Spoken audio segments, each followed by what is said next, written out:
Comment être sûr à 100% d'apporter de gros résultats à ses clients? Eh bien, dans cette vidéo, je vais te dévoiler les 5 leçons que j'ai pu tirer de mon expérience personnelle dans mon agence.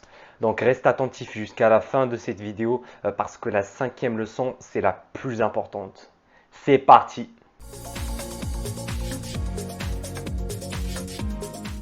Salut à toi, si tu es nouveau ici sur cette chaîne, eh bien moi c'est Elias et j'ai une agence de marketing digital aussi appelée SMMA. Donc je propose principalement des prestations de services en Google Ads et Facebook Ads, donc tout ce qui est trafic payant pour des entreprises qui veulent augmenter leur chiffre d'affaires. Donc si tu veux toi aussi créer et monter ton agence SMMA, et devenir libre financièrement, temporellement, géographiquement, voilà, libre tout court, eh bien, abonne-toi à cette chaîne parce que je sors régulièrement des vidéos avec de la grosse valeur pour t'aider vraiment. Alors, pour te raconter mon parcours dans le SMMA, eh bien, j'ai créé mon agence fin 2019 et depuis, j'ai pu travailler et collaborer avec des dizaines de clients dans différentes niches, qu'elles soient physiques, locales, donc comme les agents immobiliers, l'automobile, l'habitat, ou bien des niches digitales comme notamment l'e-commerce. C'est d'ailleurs la niche sur laquelle je suis focalisé en ce moment-là. Donc aujourd'hui, j'ai beaucoup de retours d'expérience qui m'ont permis d'apprendre énormément de choses, surtout sur comment apporter les meilleurs résultats possibles à tes clients au sein de ton agence. Et le but de cette vidéo, justement, c'est de les partager avec toi. Donc, sans plus attendre, la première leçon, c'est de bien comprendre son marché ou sa niche. Voilà. Parce que comprendre l'industrie de son client, c'est quelque chose d'essentiel. Il faut savoir quels sont ses produits, quelles sont ses offres, qu'est-ce qu'il cherche, qui sont ses concurrents, quel est l'avantage de son produit par rapport à la concurrence. Voilà, il faut faire une étude de marché sur la niche en globalité.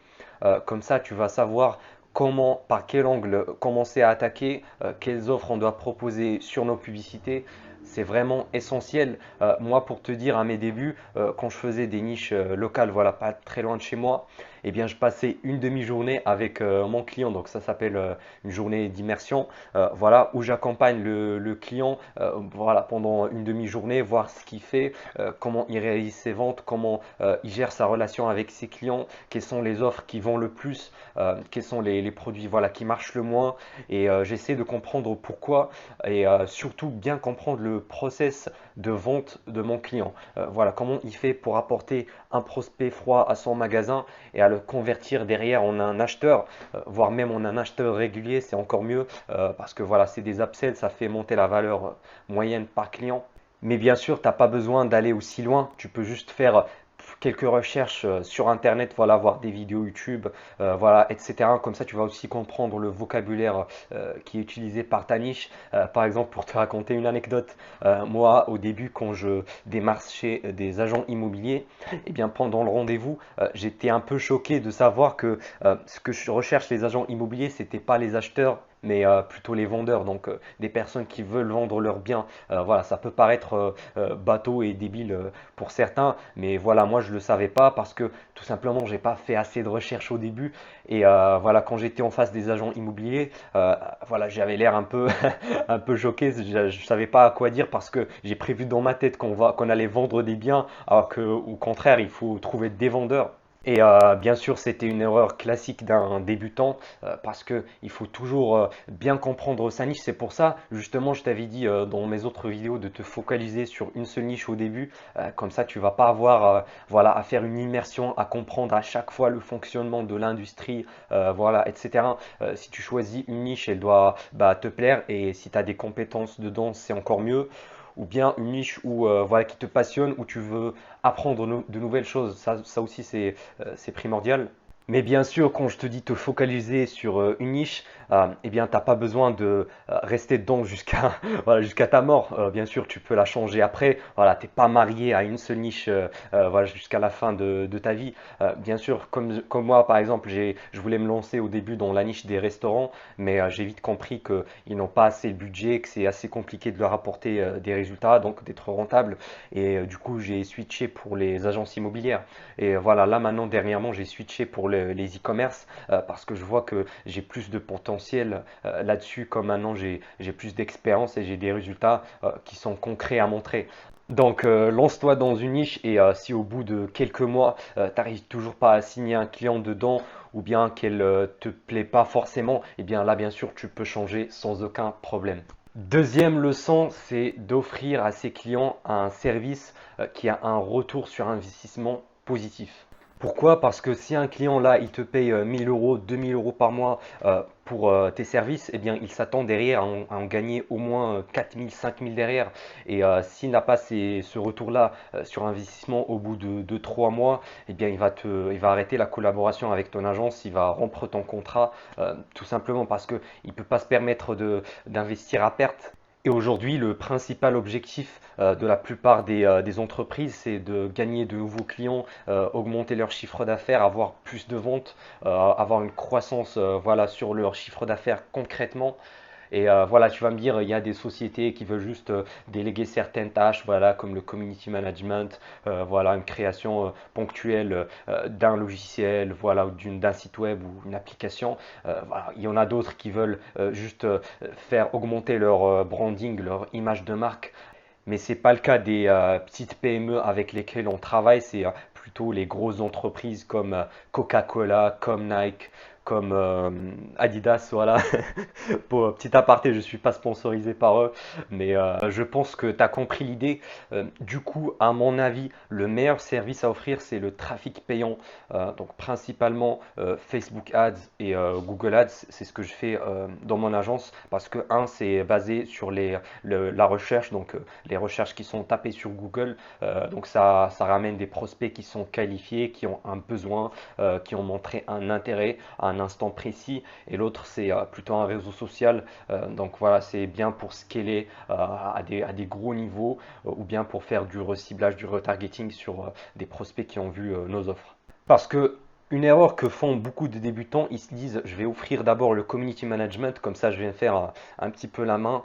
Mais à mon avis, c'est complètement une grosse perte de temps parce que si on compare les deux, community management et trafic payant, eh bien déjà tu as un qui est le community management, c'est un service qui est, voilà, tu vas être complètement facilement remplaçable, n'importe qui peut le faire. Donc voilà, ton client, il peut du jour au lendemain te virer, voilà, ne plus collaborer avec toi et voilà, faire venir son petit cousin voilà, qui se connaît un petit peu en Facebook, en Instagram pour gérer ses comptes.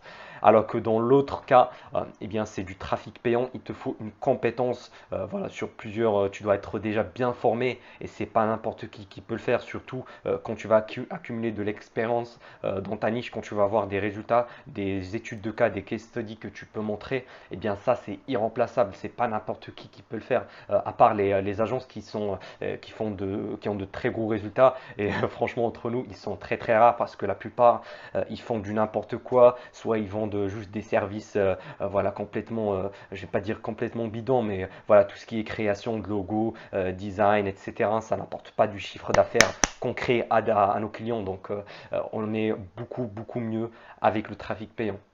Et puis, il ne faut pas oublier le community management, par exemple, c'est un service qui est très chronophage. Donc, ton taux horaire, ce que tu vas gagner de l'heure, il va être ridicule comparé au trafic payant. Voilà, quand aujourd'hui je lance une campagne sur Facebook Ads ou sur Google Ads, ça me prend voilà, moins d'une heure. Alors que si j'aurais fait ça avec du community management, bah, le temps de répondre aux commentaires, le temps de poster, de créer des posts, etc., ça consomme énormément de temps et pour très peu de résultats derrière.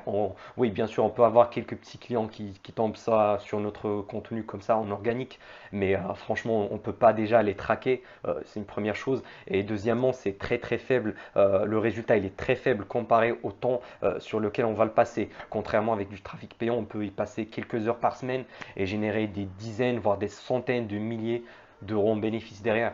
Et puis, il ne faut pas oublier également que nous, en tant qu'agence qui font de la publicité pour des clients, eh bien, on ne peut pas tout faire.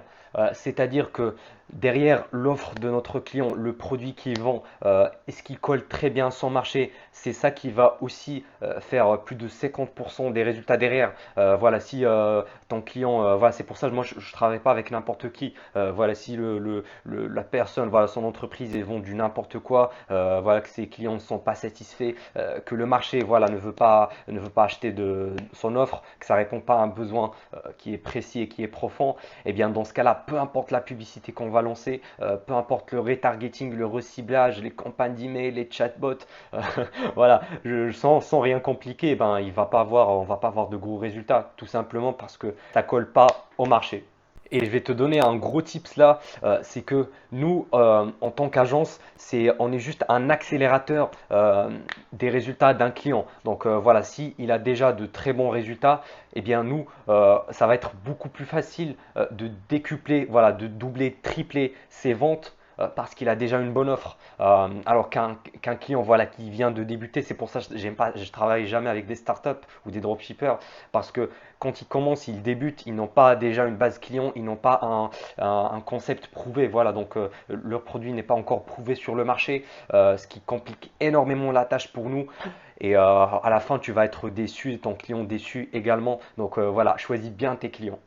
Juste avant de passer au point suivant, j'ai pour toi une étude de cas offerte qui te montre comment je suis passé de 0 à 10 000 euros par mois avec mon agence. Premier lien dans la description. Troisième point pour apporter de gros résultats, eh bien, c'est de très bien travailler ses visuels, c'est-à-dire tout ce qui est photo, vidéo, carrousel. Alors, c'est surtout valable pour tout ce qui est Facebook Ads et Instagram Ads.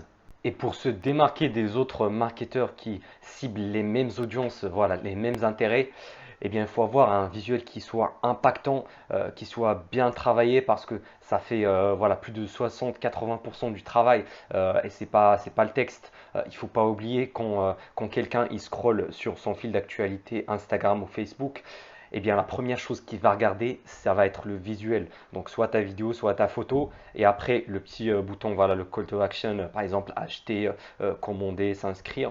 Et puis après, s'il est intéressé, il va remonter, il va cliquer sur, il va voir déjà les premières lignes, et puis il va cliquer sur voir plus pour voir l'entièreté de ton texte publicitaire. Donc, pour avoir des visuels qui sont impactants, il faut être original, voilà, avoir des visuels qui sont également dynamiques et surtout qui suscitent de l'émotion. Donc voilà, que ce soit de la joie, de la peur, voilà, je sais pas, la colère, peut-être sur des sujets un peu controversés, parce que l'émotion, c'est ce qui fait vendre le plus. Parce que les gens, voilà, peut-être tu as déjà entendu cette phrase, mais les gens achètent par l'émotion et justifient derrière par la logique.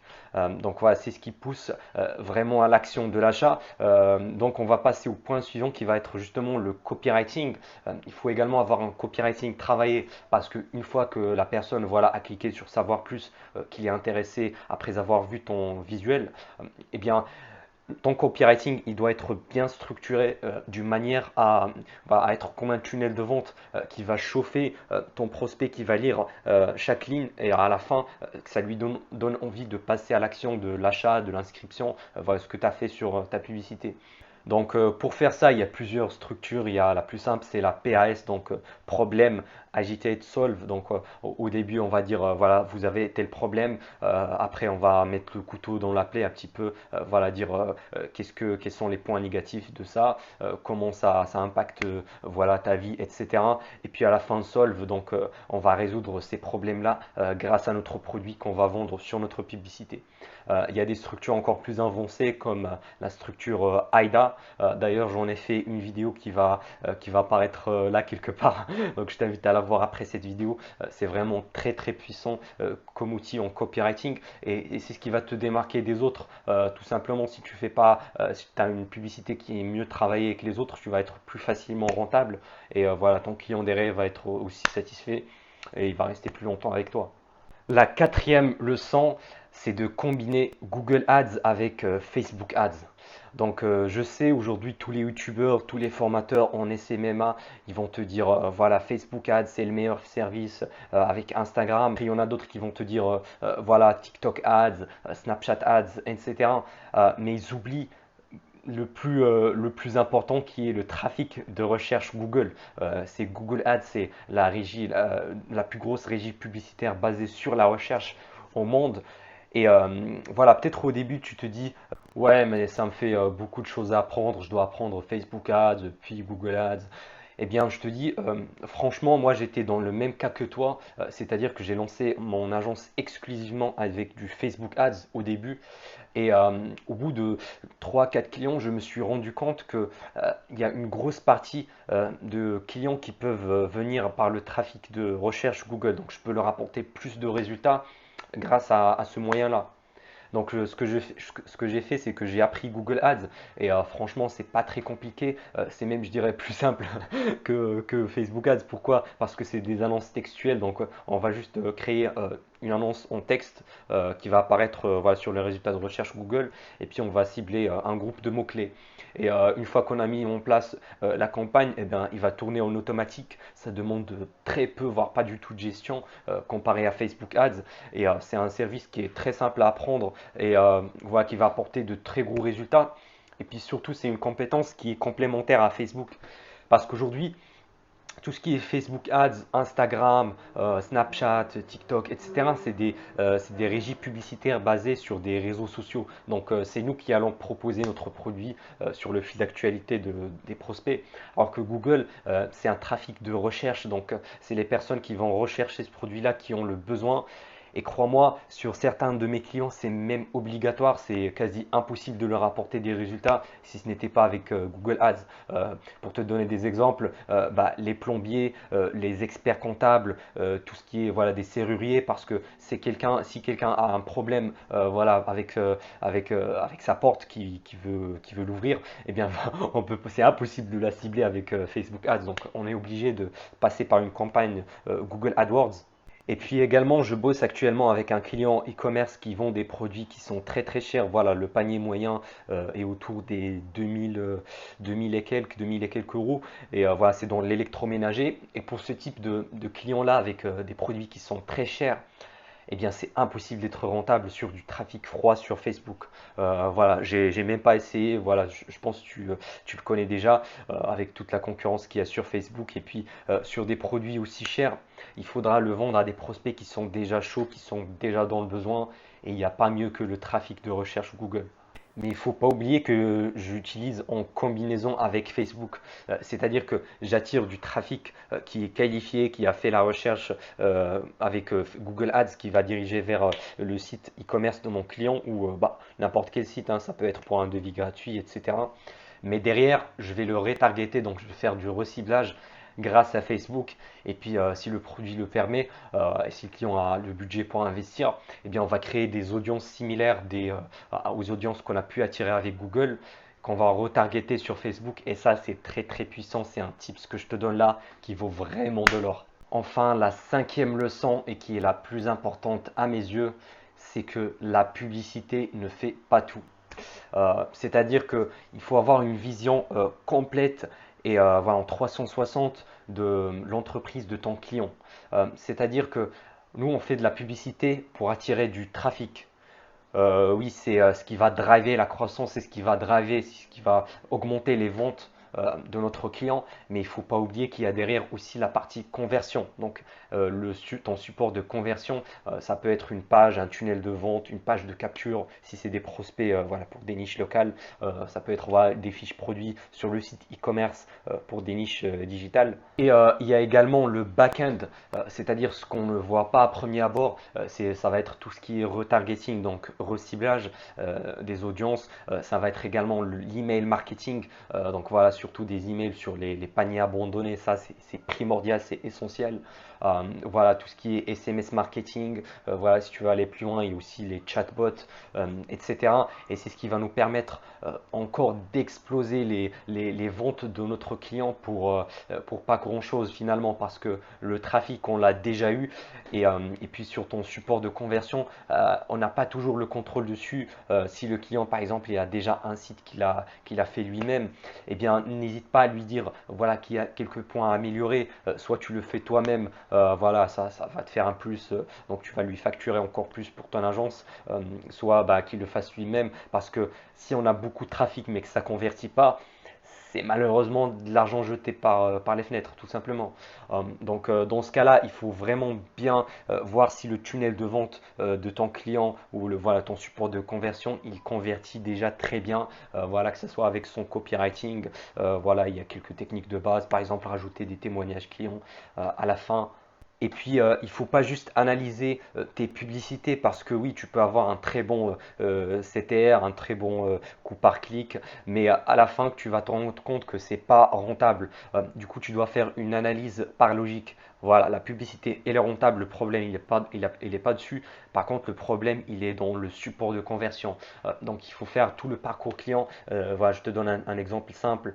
Pour un site e-commerce, ça va être tout d'abord l'ajout au panier, pardon, puis la commande, puis initier le paiement, puis l'achat. Donc, il faut faire toutes ces étapes-là et regarder c'est où les points de friction. Justement, pour revenir aux clients qui vont en électroménager, ce que j'ai remarqué, c'est que on était rentable, mais c'était pas ouf non plus. On pouvait toujours faire mieux. Et j'ai vu qu'il y a beaucoup de paniers abandonnés. Euh, Après avoir analysé un petit peu tout leur tunnel de vente, voilà, tout leur process sur leur site e-commerce. D'ailleurs, ils étaient sur PrestaShop, c'était pas ouf, donc Shopify il est toujours mieux. Mais bref, c'est pas ça le sujet. J'ai remarqué que leur site, en fait, ils demandaient beaucoup trop d'informations sur le bon de commande. Donc, ils demandaient tout ce qui est adresse, numéro de téléphone, non, ça c'est la base, mais ils ajoutaient beaucoup trop d'autres questions. Du coup, même avec un retargeting, même avec des emails de panier abandonnés, eh ben, on n'a pas beaucoup qui passent à l'action achat. Pourquoi? Parce que voilà, la personne elle se dit voilà, j'ai à remplir tout ce formulaire-là, j'ai à poser tout, j'ai à répondre à toutes ces questions-là avant d'acheter. Eh bien, ça crée un point de friction qui est très gros. Et rien qu'en changeant ce point-là, qu'en demandant juste les informations essentielles pour la livraison, eh bien, on a pu augmenter le CA de 25-26%. Donc ça, c'est vraiment très important, juste comme ça, en un claquement de doigts presque, parce qu'on a juste changé une seule page. Et puis, pour y revenir sur les points de friction, j'avais bossé avec un client avant qui avait une boutique e-commerce également, euh, qui dirigeait, voilà, alors que le problème, il venait pas du bon de commande, mais plutôt lors de l'initiation de paiement. Donc, on avait beaucoup de paniers abandonnés. Et la raison, c'est qu'on a trouvé, c'est qu'ils utilisaient en fait un processeur de paiement. Donc, ils n'utilisaient pas Stripe, c'était un autre voilà, qui était relié à leur banque. Et du coup, le problème avec ce genre de processeur, c'est que ça se fait en deux étapes, au lieu de Stripe, voire même en trois étapes, alors que Stripe, c'est juste une seule étape. Voilà, initier le paiement, et puis bon, la page de remerciement, le paiement est passé. Et ça, c'est top, c'est ce qu'on a fait d'ailleurs. Du coup, pour y revenir, le client avant, s'il voulait acheter sur le site, en fait, quand il cliquait sur voilà, payer maintenant, eh ben, il va être redirigé vers la page du processeur annexe à la banque, donc il va sortir du site. Donc ça fait une étape de plus. Et puis il doit remplir ses informations, sa carte bancaire, etc. Et puis après, il doit revérifier avec le code, voilà, le 3D Secure par SMS. Du coup, ça a rajouté une étape supplémentaire. Et à cause de toutes ces étapes-là, eh bien, on perdait beaucoup de paniers. Voilà, on a eu énormément de paniers abandonnés. Du coup, on était à peine rentable sur la publicité avant, mais après, ça s'est beaucoup amélioré après avoir installé Stripe, voilà, un paiement en une seule étape, tout simplement. Donc voilà, je pense que tu as compris, tu as eu une idée générale, c'est qu'il faut voir voilà, l'entreprise de ton client un petit peu comme ta propre entreprise. Voilà, il faut avoir une vision globale, voir toutes les étapes, support de conversion, etc. Pourquoi? Parce que ça va te permettre de te dédouaner après si voilà, si la publicité elle était nickel, vraiment tout est bon et qu'il y a un gros problème sur le support de conversion, là vraiment il faut en parler à ton client, il faut pas laisser passer parce que lui dans sa tête il va se dire ouais voilà c'est à cause de toi, à cause de tes publicités merdiques que ça arrive. Voilà, je te dis pas de tromper ton client, de faire n'importe quoi niveau publicité et puis lui rejeter toute la faute, mais voilà, je pense que tu as compris l'idée derrière. Du coup, j'espère que tu as kiffé cette vidéo où je te donne un petit peu mon retour d'expérience pour apporter les meilleurs résultats possibles à tes clients. Si c'est le cas, bah, n'oublie pas de me laisser un petit like, ça fait toujours plaisir. Et puis je te dis à la prochaine.